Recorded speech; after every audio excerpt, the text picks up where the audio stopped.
Bonjour à tous et bienvenue sur ce troisième épisode de l'éolienne littéraire consacré au RPG, ou plutôt devrais-je désormais dire GDR.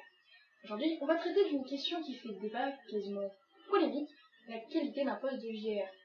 Est-ce qu'il fait un bon poste de RP? Est-ce qu'il fait un mauvais? Et par extension, peut-on traiter les gens de mauvais rôlistes? On va voir ça tout de suite.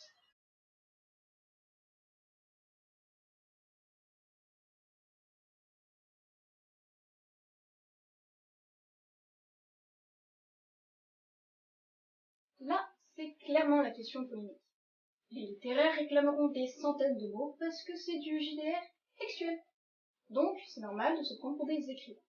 À côté, il va y avoir les joueurs, qui nous montreront que ce n'est qu'une autre manière de jouer, donc les mots ne comptent absolument pas.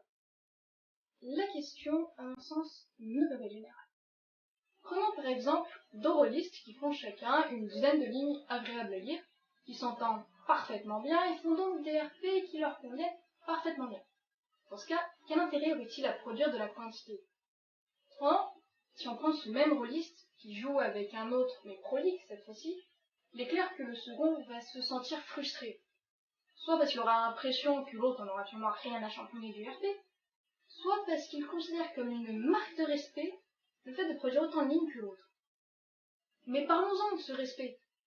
Qui n'a jamais entendu dire qu'on fonctionne sur le principe de il a fait 386 mots, j'en fais au moins 380. Et c'est stupide.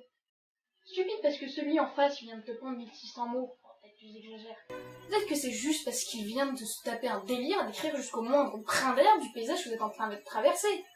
Tu vas faire quoi, toi, pour égaler ce nombre de mots? Redécrire. Vraiment. Je sais, cette question souffre des préjugés qui vont avec. Tu écris peu, donc tu es nul. C'est ce que je pensais avant, je m'en cache pas. Avant, je pensais que pour faire un bon poste de RP, il fallait que je fasse au moins 3 paragraphes, 5 actions, que je fasse plusieurs pensées, que je mette une active discussion avec les autres, tout ce bataclan. Et puis, je me suis forcée à écrire à la première personne du singulier, et là, c'était le drame. J'écrivais à peine un paragraphe, et j'avais beau relire, je voyais pas du tout quoi ajouter de plus. Récemment, j'ai pu revenir à la troisième personne du singulier, et la différence de quantité est flagrante. C'est énorme. Mais pourtant, dans les deux cas, j'écris juste ce que j'ai envie de dire, sans en rajouter expressément. Donc concluez ce que vous voulez. Une dernière chose là-dessus. Si la quantité ne doit pas être un motif de qualité, on peut en revanche se baser sur le nombre d'éléments de réponse que l'autre a donné dans son poste. Alors, qu'est-ce que j'appelle par élément de réponse? Eh bien, tout bonnement, tout ce qui peut permettre à l'autre de rebondir dans sa réponse. Ce n'est pas obligé que ce soit un changement massif dans l'histoire, ça peut juste être une petite discussion, un petit élément de background, ou des gestes que votre personnage pourra analyser, ou ne pas voir ce qui pourra mener à des péripéties. En fait, ce que je considère comme non d'éléments de réponse, c'est tout ce qui relève des pensées, des états d'âme de votre personnage, des descriptions trop lourdes et trop superflues du paysage. Attention, hein, je dis pas qu'il faut s'interdire, évidemment que non. On RP d'abord pour nous, donc il faut d'abord écrire ce qu'on veut. Mais il ne faut pas oublier qu'on RP avec quelqu'un d'autre. Donc il faut lui donner quelques pistes, une même peut suffire, mais il faut lui donner de la matière pour que lui, il puisse écrire quelque chose. Un personnage qui reste trop longtemps immobile et perdu dans ses pensées, c'est le risque que le RP se casse la tête.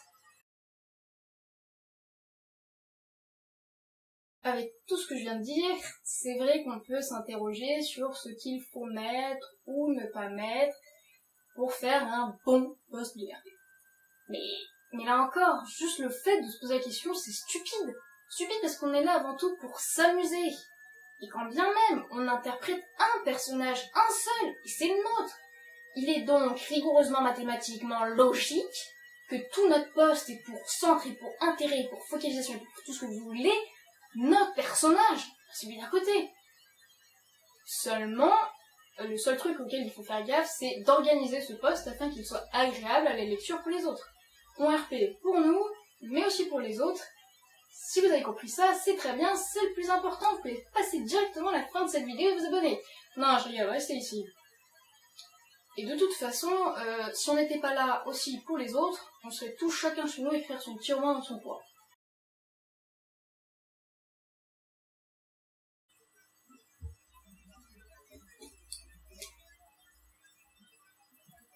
Mais bon, je vais quand même me la ramener parce que sinon ce serait pas drôle, vous auriez aucune raison de faire des commentaires, et puis comme j'en ai envie, j'ai pas trop chaud. Donc voici une méthode strictement personnelle de comment faire un bon post de RP. Je vais l'entrer en matière. C'est la première phrase, la phrase d'accroche, on comprend tous son importance. Vous pouvez par exemple repartir de là où vous en étiez arrêté en terminant votre précédent post, qui a dit quoi, qui a fait quoi, tout ça. Personnellement, je trouve ça très cool. Ce que je propose, c'est d'entrer en matière dynamique, c'est entrer dans le vif du sujet tout de suite. Vous faites l'action, et puis ensuite vous expliquez pourquoi du comment. Vous pouvez faire la même chose pour une parole qui a fait tilter votre personnage. Le fond, on n'en parle pas beaucoup, je trouve ça tout aussi important pour la lisibilité de votre post. Personnellement, je fais des paragraphes, pensées, paroles sont comprises comme telles. Je vous saute une ligne entre chaque paragraphe. J'ai aussi des codes couleurs ou des codes symboles pour les reconnaître.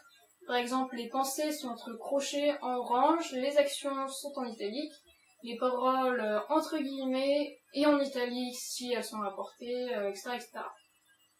Ensuite, le fond. Que raconter?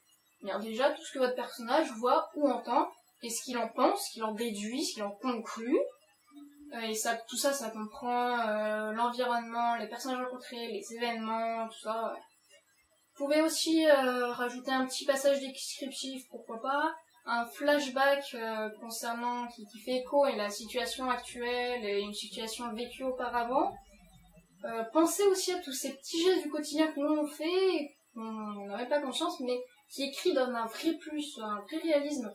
Par exemple, se gratter le menton quand on parle, ou se prendre un peu les cheveux comme moi je fais, ou gratter la terre, du genre « Oh, j'ai perdu ma lentille », enfin tout ça qui peut traduire le stress, la joie, la tristesse, etc. Vous voyez le genre. Et enfin, la fin. Pour moi, un post de RP, c'est comme une nouvelle, donc il lui faut une chute. Bon, pas une chute comme une nouvelle, évidemment. Mais vous pourrez pas, par exemple, résumer en une phrase l'attente qu'a votre personnage de la situation à venir, ou une question qu'il vient de poser, ou l'action qu'il vient de faire, ou bon, carrément l'annonce du grand chamboulement à venir. Bref, la chute est ce qui conclut votre post, et elle doit donner une envie irrépressible à votre lecteur de partir vous répondre.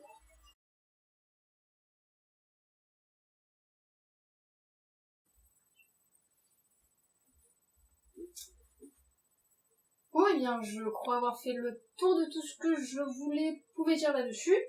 Ah non, il nous reste encore à éclaircir cette histoire de mauvais rôliste. Donc, traiter quelqu'un de mauvais rôliste. Eh bien, c'est très simple, suivez-moi bien. S'il écrit volontairement mal, s'il plombe volontairement les RP, s'il fait volontairement des incohérences, s'il en a rien à foutre et qu'il vous dit d'aller vous faire bouffer par les orques, je pense pouvoir vous assurer avec une toute petite marge d'erreur que oui, c'est un mauvais rôliste. En fait, à ce niveau-là, c'est même un troll. Cet épisode d'éloigné littéraire est désormais terminé. J'espère qu'il vous a plu. N'hésitez pas à la partager, à liker ou à poster un commentaire. Notamment si vous n'êtes pas d'accord, ce qui serait parfaitement normal, surtout en ce qui concerne ma super méthode. À l'heure où je tourne cette vidéo, j'ai eu plus d'une dizaine d'abonnés en 2 jours.